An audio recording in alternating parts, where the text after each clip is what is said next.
TVS Ronin is a striking addition to the mid-range motorcycle market, combining contemporary styling with impressive performance. TVS Ronin is a combination of a cruiser and calf racer bike. The bike looks extremely nice when it's fully loaded. I'll attach some of the photos here.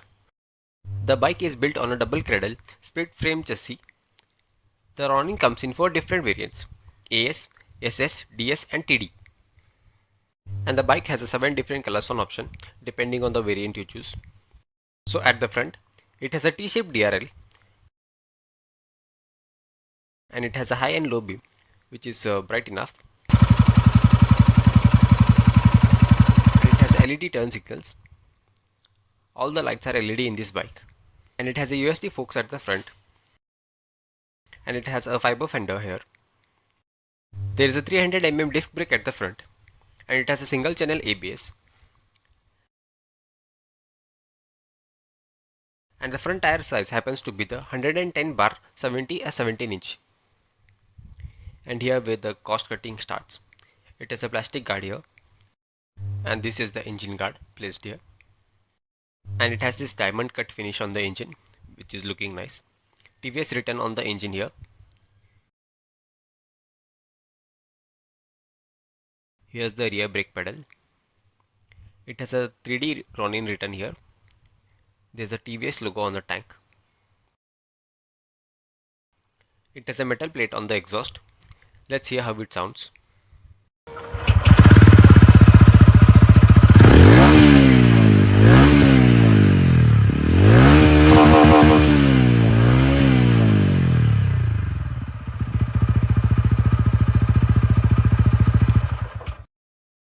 And further, it has a 240 mm disc at the rear, and the rear tire size happens to be the 130/70 17 inch.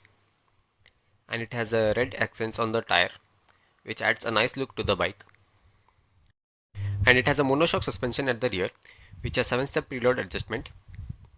This is the rear reflector, and it has a number plate lamp as well. And there is a metal rear fender. TVS written at the back. This is the LED tail lamp.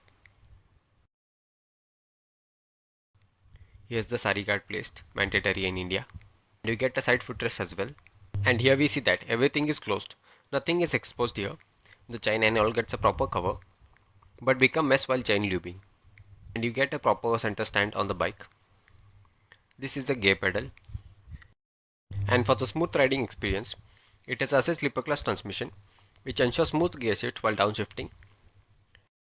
It has this nice design on the engine cover, which is looking quite nice. And here's the single horn placed, and it has a 3-bit oil coolant.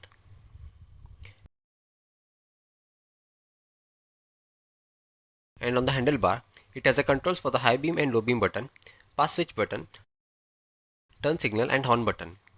And on the right side, it has a kill switch button, mode button, hazard button and the starter button. It has this round shaped instrument cluster to give some retro appeal to the bike, but not an analog. It has a digital instrument cluster with a plenty of information. It has a 2 modes, rain and urban, twin trip meters, USB charging port, distance to empty, side stand indication and so on. The bike has a linear power displacement.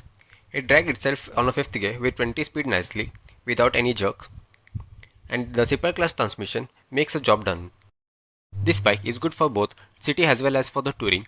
As it does not weigh much, it has a weight of 159 kg. Even though you put all of the loadings, it cruises minimalistic.